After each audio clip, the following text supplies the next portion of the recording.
नमस्कार दोस्तों।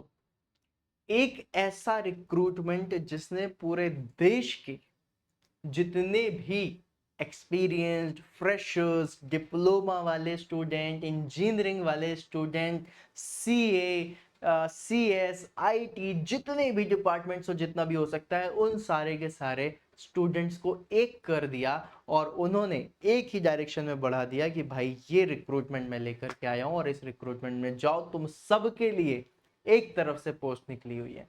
जी हाँ दोस्तों, मैं बात कर रहा हूँ एचपीसीएल रिक्रूटमेंट की। जैसा कि आप सभी लोगों को पता है, अगर नहीं पता है तो मैं अभी बता दे रहा हूँ और आप लोगों को खबर पहुंच गई होगी कि एचपीसीएल में बहुत अच्छी रिक्रूटमेंट आई है। इंजीनियरिंग के लिए भी, डिप्लोमा के लिए, एक्सपीरियंस स्टूडेंट्स के लिए, मतलब एक्सपीरियंस जो हमारे एस्पिरेंट्स हैं उनके लिए भी, जो जॉब कर रहे हैं, और साथ में जो फ्रेशर हैं उनके लिए भी काफ़ी बढ़िया रिक्रूटमेंट आई है। थोड़ा सा एज लिमिट में फिर से मुझे कमी लग रही है इस रिक्रूटमेंट में भी, लेकिन अगर देखा जाए तो अभी आप लोगों के पास कितनी सारी अपॉर्चुनिटी आ गई हैं। इसरो की अपॉर्चुनिटी, आरआरबी की अपॉर्चुनिटी, एसएससी की अपॉर्चुनिटी, एचपीसीएल की अपॉर्चुनिटी, है ना। तो इतनी सारी अपॉर्चुनिटीज हैं। तो आइए दोस्तों, सबसे पहले आप सभी लोगों को इसके बारे में बता देता हूँ।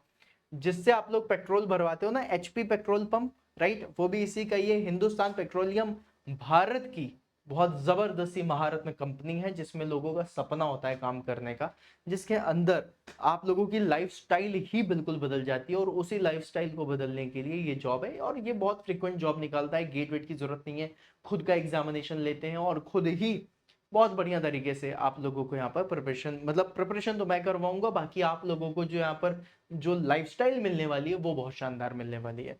तो इसमें आप लोगों का जो फॉर्म आया हुआ है वो गाइस आज 1 जून से निकला हुआ फॉर्म है ना। 1 जून का फॉर्म निकला हुआ, और इसकी जो लास्ट डेट है भरने की वो है 30 तारीख फॉर फ्रेशर्स, राइट। और फॉर एक्सपीरियंस स्टूडेंट्स इसकी जो डेट है वो है आप लोगों की 15 तारीख, राइट। तो इसमें थोड़ा सा आप लोगों को ध्यान देना है। यहाँ पर मैं आप सभी लोगों को एक चीज बता देता हूँ, ये बहुत बड़ा सा इन्होंने नोटिफिकेशन निकाला। मतलब मैं बोल रहा हूँ बहुत टाइम के बाद मैंने देखा है कि यहाँ पर इतनी ज्यादा जो मतलब डिटेल्स है, इतनी ज्यादा डिटेल के साथ ये वाला फॉर्म, मतलब ये वाला नोटिफिकेशन आया एचपीसीएल का। तो दोस्तों, जैसा मैंने आपको बताया कि 1 जून 2025 से आप लोगों का एप्लीकेशन फॉर्म स्टार्ट हो चुका है। जो आपके फ्रेशर्स हैं उनके लिए 30 जून तक की डेट है, और जो आपके एक्सपीरियंस है उनके लिए 15 तारीख तक, मतलब 15 जुलाई तक, 1.5 महीने तक का इनके पास टाइम है। लास्ट डेट एक्सपीरियंस वालों के लिए वो इतना है, ठीक है।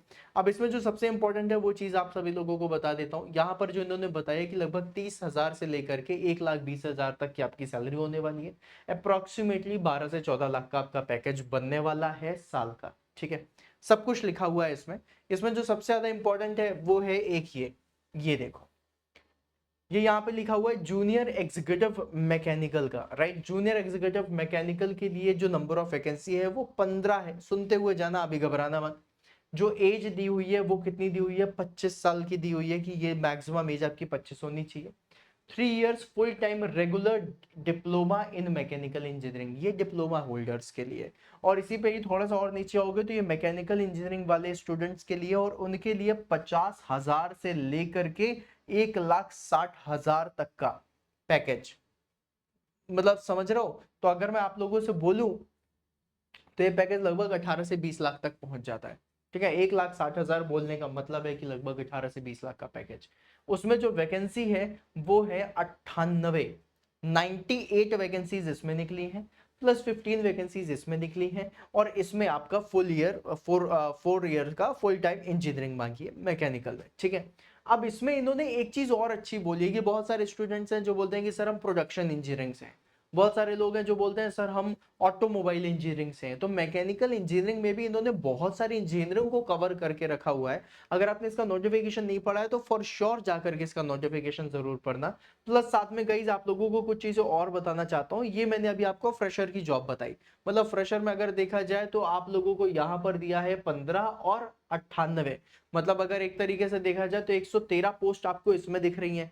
इसरो एग्जामिनेशन में 160 वहां पे लेकर के बैठे हुए, कितनी सारी वैकेंसीज अभी आप लोगों के पास आ रही हैं। अब देखो यहाँ पर कुछ चीजें हैं जो आपको बताना चाहता हूं मैं, जैसे कि ये देखो, थोड़ा सा और चार्टर्ड अकाउंटेंट साहब से थोड़ा सा ऊपर जाते हैं, एचआर, है ना। अब जैसे ये एचआर का है, एचआर पे देखो इन्होंने बता दिया कि फुल टाइम को मतलब 2 इयर्स का full time post graduate degree होनी चाहिए, है ना, एचआर में कोर्स होना चाहिए, एमबीए किया होना चाहिए, इस तरीके से चीजें उन्होंने एक्सपीरियंस पे बताई हैं। अब इसी तरीके से आप लोगों को क्या बता रहा है ये देखिए, अब देखना यहाँ पर क्या लिखा हुआ, ऑफिसर इंडस्ट्रियल इंजीनियरिंग जिसकी एक पोस्ट निकली हुई है। अब इसमें देखो क्या लिखा है, 2 years full time post graduate degree in industrial engineering, मतलब अगर किसी ने इंडस्ट्रियल इंजीनियरिंग से पोस्ट ग्रेजुएशन करी है और यहाँ पर full full year 4 years full time का जो आप लोगों का रेगुलर इंजीनियरिंग है वो किस में लिखा है, मैकेनिकल में लिखा हुआ है, राइट। इलेक्ट्रिकल इंस्ट्रूमेंटेशन और केमिकल सिविल इंजीनियरिंग इसमें दिया हुआ है, बस आपका पीजी अगर इंडस्ट्रियल से है तो ये जॉब आपको मिल सकती है। फिर उसके बाद और इन्होंने एमबीए के साथ भी इंजीनियरिंग की काफी सारी जॉब्स निकाली है ना। लेकिन बस इसमें थोड़ा सा चीज जो मुझे फील हुई वो बस ये वाली हुई कि फ्रेशर्स के लिए अगर जॉब में एज लिमिट थोड़ी और बढ़ा देते तो बहुत अच्छा होता, लेकिन चलो नहीं बढ़ाई तो कोई बात नहीं। अब दोस्तों बारी ये है कि अब इसकी तैयारी करनी है और बढ़िया वाली तैयारी करनी है, और तैयारी के लिए अब जुट जाओ। मैंने आप लोगों को सिंपली सिर्फ एक चीज बताई, देखो पेपर पैटर्न कैसा होगा, पेपर किस तरीके से आएगा, इसका सिलेबस क्या होगा, इन सब के लिए मैं आपको डिटेल सेशन दे दूंगा और तैयारी भी खुद ही करवाऊंगा, राइट। बस मेरा एक जो सिंपल सा फंडा था जो आपको मैं बताना चाह रहा था वो ये बताना चाह रहा था कि इंजीनियरिंग में अभी इसका भी आ गया है, इसरो का भी आ गया है ना। मैं बस सोच रहा हूँ कि भाई वो जो पेपर कटिंग दिखाई जा रही है उसका एक पूरा नोटिफिकेशन आ जाए, फिर उसके बाद मैं बताऊं तो थोड़ा सा और मजा आएगा, है ना। बट साथ में एक चीज और बोलना चाहूंगा कि देखो इसरो में डिप्लोमा और मैकेनिकल की इंजीनियरिंग दोनों के लिए आ गया है, साथ में आपका एचपीसीएल में भी आ गया है। तो अब जब इतनी सारी वैकेंसीज आ गई हैं देन आई विल से कि मेरे साथी मेरे यार, अब तो भाई साहब चीर दो फाड़ दो लिख दो इंजीनियर। 113 वैकेंसीज इसमें हो गई प्लस 160 वैकेंसीज उसमें हो गई, तो मतलब अगर देखा जाए तो 250 से ज्यादा वैकेंसीज तो अभी आपको मिल गई हैं। फिर आरआरबी जेई की वैकेंसी अलग आने वाली है, फिर आपकी एसएससी जेई की वैकेंसी अलग आने वाली है, तो इतनी सारी वैकेंसीज है, एक प्रॉपर प्लान बनाना है, प्रॉपर तैयारी करनी है और सिलेक्शन लेना है। और अगर आपको बढ़िया वाली तैयारी करनी है, चाहे वो एचपीसीएल हो, इसरो हो, एसएससी जेई हो, आरआरबी जेई हो, तो इस चैनल को सब्सक्राइब कर लो और बस लग जाओ। तैयारी जबरदस्त करेंगे, बढ़िया तरीके से सेशन लेंगे और आपको सिलेक्शन तक लेकर के चलेंगे। तो चलो दोस्तों इसी के साथ आज का सेशन यही एंड करते हैं, and all the very best and many many congratulation इतनी सारी वैकेंसीज के लिए। 2025 आप मैकेनिकल इंजीनियर्स के लिए बहुत शानदार होने वाला है। ठीक है, चलो bye guys, bye bye bye bye.